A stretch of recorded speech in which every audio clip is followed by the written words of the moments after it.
Hi, my name is Millie Bobby Brown, and I'm going to give the world some advice. Do you think double texting is a bad thing? My friends and stuff, when they have crushes, I'll always be like, let me help you. And then I'll double text, and my friends will get so mad at me. They'll be like, why did you double text them? And I'll be like, because I had something else to say. And they'll be like, no, you don't double text, you have to wait until they text. Well, with me, I like several text. So like, you'll get like 7 text messages from me. And also if I like get a word wrong, I have to correct it. Even though if they will presume like, oh, it's that word, I still have to just correct myself. I'm a several texter, so it's okay to be a double texter. Seriously, I do it all the time. What advice do you have to kids or their parents who are having a hard time making friends at school?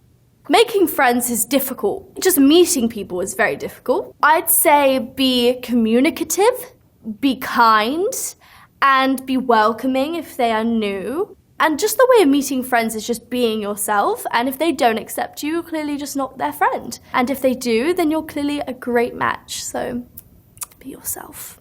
What is your one piece of advice to raising empowered young women? Well, I think letting them be who they want to be. My parents always let me be who I want to be. I'm very outspoken, very loud, very opinionated, and that's why I'm the way I am, really. And people accepted me and some people don't, which is, you know, it's just their situation they have to deal with. But either way, I think to raise someone who's going to be empowering and influential, you have to let them be who they want to be. What's the best acting advice you've ever received? Honestly, that's a tough one because I get advice all the time from my fellow castmates. It can honestly even be from one of the kids in the show. Like, they will help me during a scene, or David Harbour or Winona Ryder will help me. I used to use the term hammer it in. So just get a hammer and just hammer your facial expressions in. Just be you.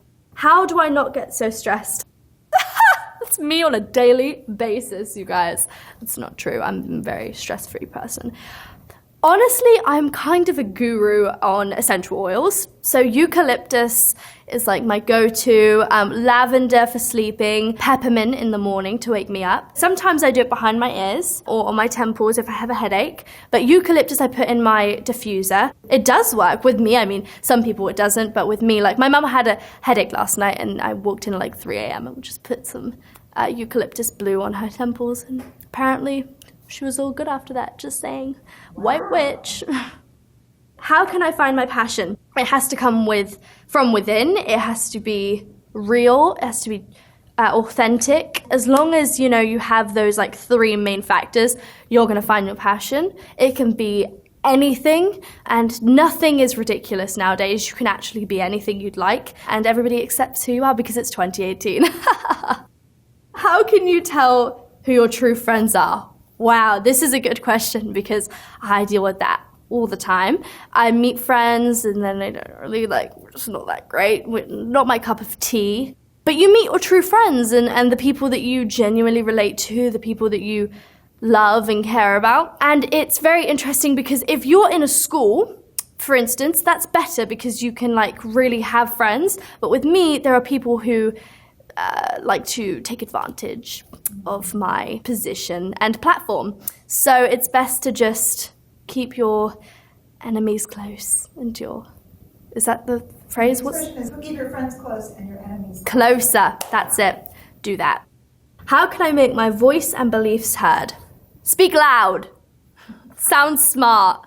Sound smart when you speak. That's honestly the way you do. Prepare what you're going to say. Be loud and be smart, because people will listen to smart people.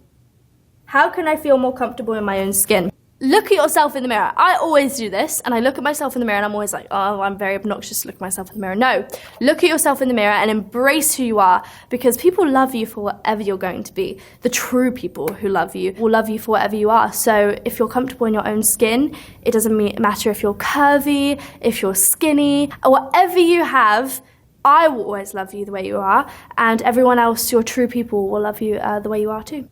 Wear comfy clothes.